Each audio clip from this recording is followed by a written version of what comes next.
Hello everyone and welcome to part 2 of the amazing battle that is the game between Wei Yi and Daniil Dubov. This is part 2. If you haven't seen part 1, do check it out. Will be the first link in the description below, and only after you've seen that can you watch this one, as I mean it's a part 2 video. And to avoid any spoilers. Yeah, in that video, Wei Yi defeated Daniil Dubov with the black pieces in round 2 of the Global Chess League. Now, Dubov will, of course, try to retaliate with the black pieces himself. This is a game from round 7, so let's check it out. Wei Yi now, with the white pieces, opens with pawn to d4. We have pawn to d5, c4, e6, and now knight to f3. So a standard Zukertort variation of the queen's pawn. Knight to f6, transposing into the queen's gambit declined, and now g3. We have bishop to b4 with check, going for the Catalan, bishop to d2, and now pawn to a5, transposing into the Bogo Indian. We have bishop to g2, and now castles. We have queen to c2, continuing development. Nothing new here, this has all been played before. Pawn to c5, striking in the center, and d captures on c5 and d4. So white is up a pawn, but it's a double c pawn, and black has this very annoying pawn on d4. So Wei Yi captures on b4, a captures, and he castles kingside. We have knight to c6 and knight b to d2. We have pawn to e5 and now knight to g5. So putting pressure on that h7 pawn, nothing spectacular for the moment. The knight is defending it. It's a question, should you play h6 or not? You know that white will remaneuver the knight over to e4. So for the moment, Dubov just goes queen to e7, and now there are a couple of moves that were played in this position, but Wei Yi plays bishop to d5, and it is now as of move 13 that we have a completely new game. So he is, of course, inviting Dubov to capture on d5, but we all know that results in checkmate. So you can't move the knight unless you play h6, but there's no reason to weaken your position if you're not planning on moving the knight from f6. So here, pawn to g6 first. Now you can do whatever. There's no more problems with queen captures on h7, and now knight g to e4. The knight is also no longer needed on g5. We have bishop to f5, pinning the knight, and now Wei Yi captures on f6, as it does come with check. So queen captures, and now knight to e4, bringing another knight to e4, attacking the black queen, queen to e7, and now pawn to a3, trying to open up the a file. We have king to g7 by Daniil, unpinning from this diagonal, also maybe with an idea of either playing f6 at some point or maybe in capturing it, then playing pawn to f5. Many things become possible once the king comes to g7. We have bishop captures on c6, b captures, and now a captures on b4. So, okay, giving up the strong bishop from d5, but grabbing yet another pawn. And now rook a to b8. Daniil wants to collect on b4 and rook to a4. So what does Daniil have for the price of 2 pawns? Now he has 6 pawns, where he still has all 8 of his pawns. Well, he does have the center, and he does have sort of the weakened light squares around the white king. So maybe he can use his bishop and the queen to do some damage here, or maybe move the bishop, advance the pawn to f5 to f4. It is, of course, possible. So that is what he will try to do, but he tries it with pawn to h5. He wants to play pawn to h4 and open up Wei Yi's king side. And while you're probably expecting h4 from Wei Yi, he plays pawn to f3. He says, okay, you play h4, I'm just going to advance my pawn to g4. But that's exactly what Daniil does. He plays h4, g4, and now he captures on e4. Bishop captures on e4, queen captures, and now pawn to f5. This is how he opens up the path towards the white king. G captures on f5, G captures, attacks the white queen, and now queen captures on c6, grabbing yet another pawn. So now it's 7 pawns to 4 pawns. Wei Yi is now up 3 pawns, and it's a very tricky position. Objectively, it's sort of a drawish, but only if you play it to absolute perfection. And I will just show you what that means. That means that if rook f to c8, attacking the queen, and queen d5, you're going to repeat rook to d8, attack the queen.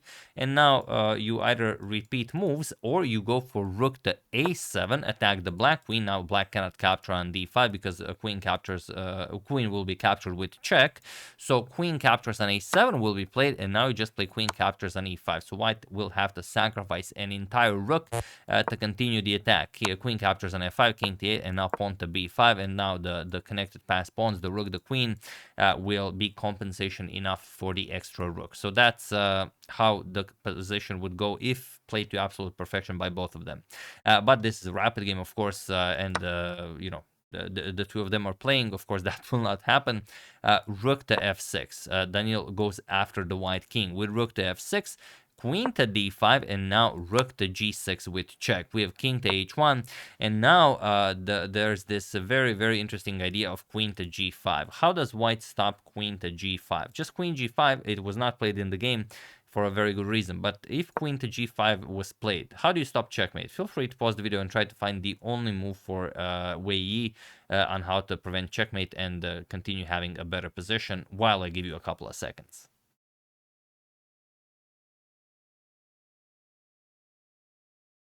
So for those of you who were able to do it, congratulations on being an excellent defender. And for those of you who just want to enjoy the show, it is pawn to f4. Or okay, you can give one check and then you have to play pawn to f4, but that's the idea. You have to defend the g2 square. You can't play rook to g1, of course, and this is the only thing you could do. And it'd be great for black if black could advance the pawn to e4, but the black queen is hanging, so you would have to do something about that. You would probably have to capture, but now just queen captures on d4 with check, and after the king moves, now you play rook g1. As the queen also covers the g1 square, you take care of checkmate, you force a queen trade, and well, you pretty much have to trade everything here, otherwise, you know, you move the queen. Also f4 falls with check, and it's gonna be a checkmate very soon.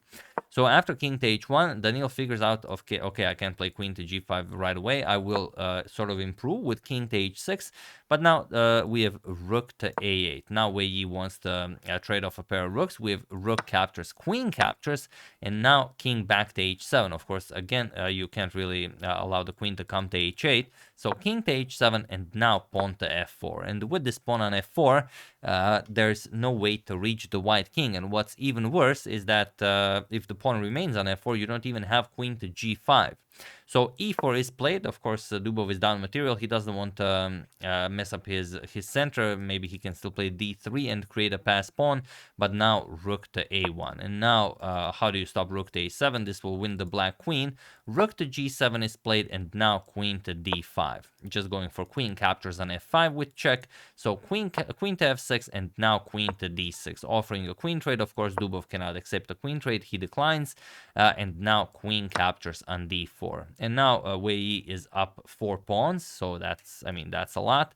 And you can't even go for queen to g6 because, again, rook g1, the queen from d4 again guards the g1 square. So after queen captures on d4, queen to h5 was played, going after the e2 pawn, but now queen to e3. We have pawn to h3 still. Maybe some threats are possible. Maybe if the rook comes to g2, we of course stops that. Rook to g1. We have rook to g4, and now comes a trade. Rook captures, queen captures. You can't capture with the pawn because then even the e4 pawn falls with check. So queen captures on g4, and now queen g3, just offering a trade. And of course, a queen trade does not go well for Daniil, as he is down too much material. So he plays queen h5, keeping an eye on his pawns while also putting pressure on that e2 pawn. And now king to g1. Now Wei Yi slowly starts improving the position of his king. We have queen to f7. And queen captures on h3 with check. King to g7, and now pawn to c6. So now there's nothing left for Dubov than to maybe try and trick Wei Yi somehow. King to g6, queen to g3 check, king to h7, queen to h4 check, king to g6, now queen to g5 check, king h7, and pawn to c7 now, forcing the queen to move to start capturing more material. Nothing much for Dubov to do here. Captures with check, king to h6, and now queen to e6 with check. King h7, queen captures on e4 with check. Now Wei Yi up 6 pawns. Not something that you will hear very often, but yeah, he's up 6 pawns. King to h6, and now king to f2. And this is okay, this is resigns time, but as it is a team event, of course, Dubov will still try to, be a little bit tricky. Maybe if you somehow, it's hard to say how, but maybe if the queen comes to f7 and the pawn covers the g5 square, okay, maybe you can sacrifice the black queen and it will be stalemate, if such a thing is possible. But, try tricking Wei Yi into that. So queen to b6 with check, pawn to c5, queen to f6, and now pawn to f5. Just marching forward. Queen captures on b2. Okay, you grab another pawn, but pawn to c6. You don't need 6 pawns to win the game. 6 extra pawns. One is sufficient. So king to h5, we have pawn to h3, and now king back to g5. Otherwise, queen to g4, followed by queen to g6 will be checkmate. So king to g5, now comes pawn to c7 and king to h6. Just wasting time trying to figure out how to most easily get up some sort of a draw by stalemate, but of course he will not allow it. Queen to h4 check, king to g7, queen to g5 with check, king to f7, and queen to g6, and he was in this position on move 57 that Daniil Dubov resigned the game, as there is nothing more to be done here.